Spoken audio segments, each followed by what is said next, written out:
Dallas is a small town that is big enough to have kind of everything that you could want, you know, in terms of going to stores and such, but small enough where it's got that quaint feel.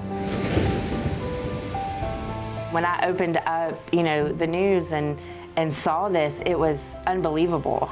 It definitely shook this entire community.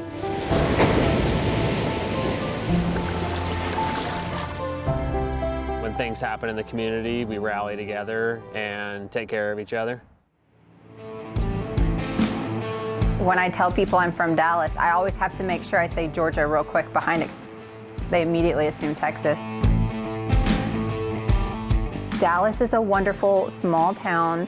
I'd say it used to be pretty rural and small, and now it has a small town feel for sure. Everyone's very welcoming, but it is growing at a rapid pace. Lots of good changes and growth are coming here, which is wonderful to see when you've been born and raised in this area. My husband, Chase, and then my 3 kids. We've lived in this house for right at almost 11 years. Nataley and Chase, their kids, they are great people. They are the epitome of, you know, servitude and grace, and they are amazing. I knew of them from a church connection, but never met them. I'm very, very blessed to have that sweet story and be married to my middle school sweetheart, which is rare. Being married to the kind of man Chase was, it's just a fairy tale. We met when I was in 8th grade and he was in 9th grade at Norcup Christian School. We met and we have been together ever since that first day he spoke to me. We were inseparable for 23 years. Even then, I loved his work ethic. He was a phenomenal athlete. I got to watch him play from, you know, high school, then college baseball. He was a 4-year college guy. And then he signed on with the Baltimore Orioles and played with them the first 2 years of our marriage. 2010. It was a dream of his, of course. I think every little boy who plays baseball does have that dream to make it far. And he had an incredible supportive father who supported that dream. To watch him make it that far and to watch all of his hard work and work ethic pay off, I mean, it was just so amazing to be a part of that. He woke up one morning in Bluefield and he just went and said, my time's come to an end. And he wanted to come back here and get his life started, and I respected him for that, because he could have chased the dream longer and given it more time, but he always was just so wise. Like, he knew when his time, you know, in phases and seasons of life, he knew when it was time to keep going and then time to stop. It was his decision to walk away. We came back to Georgia and I finished school. We bought our first home. And then he decided to join law enforcement. Graduated from the police academy, which was another very proud moment for me to watch him literally go from this professional athlete to now working in public service. Year 2, he ended up getting a life-saving award for saving a lady's life. It was just the whole situation was really risky. And he and his beat partner were able to kick in doors till they found her and saved her life. So I got to watch him achieve that early on as a rookie officer. So that was a really beautiful part of our life. When we decided to start a family is the year he left law enforcement to pursue working in the real estate building world. And within those 8 years, we grew our family. We have 2 boys and a little girl. Now they're 6, 9, and 10. We had our boys very close to each other. And then we were blessed with our little girls. And he had such a phenomenal reputation. I was always so proud that he was mine, because everybody loved him. And, you know, he was just as smart and successful as he was handsome. He could do anything he set his mind to. We were such a team. I mean, we loved to have a house project. And he was just like, you know, Nat, I know you and Bella, my 6-year-old daughter, would love to have a garden area. And he said, she needs a playhouse. We need a shed to keep the garden tools in and have you a potting station. And so that's where we started dreaming up a garden shed. And he's like, we need to tie it into our fire pit area. He said, so we can sit up there and use it for multiple things. It's gonna be a fall project, him building it in the fall. So he had started collecting all the material. My 9-year-old, he has a summer birthday. So every year we take that week and we go to the beach. I think I woke up around 6 a.m. that morning, and Chase rolled over and he said, Nat, he said, I got a text from Mom that Grandma passed this morning. And I said, honey, I'm so sorry. Like, whatever you need today, like if you just want to rest, I can take the kids. Like, you just rest. And he goes, no. He's like, let's help your grandparents out with their yard, and then let's go to the beach and just spend the day together at the beach as a family. We were down at the shoreline throwing ball with the kids, and a lady came up to us and said, hey, I think there's a family in distress. She's like, they're super far out. She's like, we can't even see them anymore. And she said, do you think you can help them? And my husband looked, and we could, like I said, we could barely see them. They were so far out. And so he did not even think twice. He said, Nat, and he threw me his sunglasses, and he dove right out into the ocean.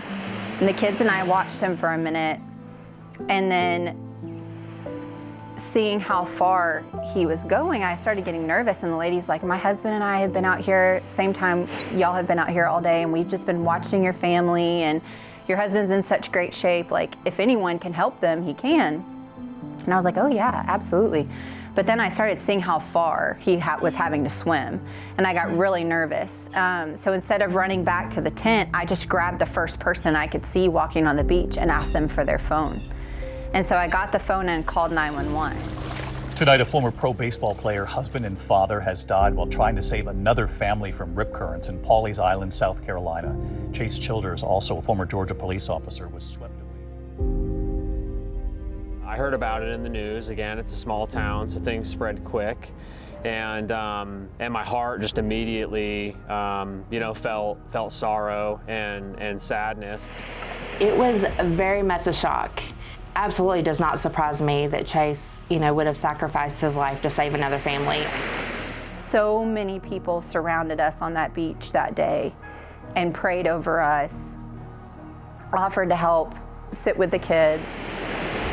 So I own a landscape company. I have a daughter that is in competitive gymnastics, and one of the coaches walked up and approached me, and they were looking to have the yard just tidied up, look nice, taken care of, so that way when Nataley got home, I could take care of the yard, get it mowed up, trim the hedges, make everything look nice, and that's exactly what we did. He didn't know us. He just showed up and started cutting our yard, and we have quite a beast of a yard. My husband and I always tackled it together, so I was like, does he know what he signed up for? And I figured in my mind, with my equipment that God gave me, my business that God gave me, my time that God gave me, that I get to give just an hour a week to mow their yard is kind of small compared to what he gave to keep those people alive. So I do it in honor of him. To me, it's a job that God gave me to do. When I finally had the strength to come out and meet him, it was the sweetest thing. And he was like, Nataley, I want to do this for you, and I'm blessed to be able to do this for you and your kids. Again, cutting the yard wasn't enough. Can I do more, right? Doing dump runs and trash runs and projects and landscape, it didn't feel like enough. I just wanted to do something big for him. He saw the pile of lumber, and he asked me about that. Through talking with Chase's mom and Nataley about this dream they had of getting this garden shed where they would be spending this time, the summers together as a family, building a garden. That's what they really wanted to do. And after that one conversation, little did I know he had contacted so many to ask, hey, is there anyone that would be willing to help? I wanted a shed, and it wasn't even for me. I reached out to every single person that was in the max radius that Facebook gives you. South Georgia, North Georgia, Alabama, Tennessee, South Carolina, North Carolina. I just hit them all. I mean, hundreds of total requests, and most of them were met with nothing. It's just unbelievably emotionally like tearing at my heart. Zim told me, he's like, hey, I reached out to several companies, and he said this one company came through. And then I just had this one person at Graceland. I was here in the office and I got a marketplace message from a young man named Zim. And so when he reached out to me, I immediately wanted to connect the dots to try to make this happen. Yeah! You know, like, yes! That was my first reaction. God knew we needed a Zim to show up and help take care of us and take some of the load off. And it's just beautiful how all of this has been orchestrated. And my kids get a front row to it, and my kids see the generosity and they see the community rallying together to lift us up. Gosh, look at it. You have to understand, this is not just a shed to us. This is not a shed. This is so much more than a shed. You guys completed Chase's, you know, vision. And a project, a landscape project for my kids and I. It's healthy. It's going to get us out, give us a project to do. Emotionally, it's going to fill a hole where, you know, this project that Nataley and Chase wanted to get done is now going to be complete. And then the memories that are going to come from it with the kids involved, they're just going to be awesome. And I'm very thankful for Graceland as well for the opportunity to even connect the dots and design this building for them. I mean, it means everything. I want to start off by thanking Zim, because he showed up without even knowing us, sacrificed his time and energy, and then he saw a need. And I'm just so beyond grateful for corporate allowing this to happen and making this happen. And for the people behind the scenes too, I have to say a special thank you to Kendall, who works with Tara. It's so much more than a shed. It's bringing this community,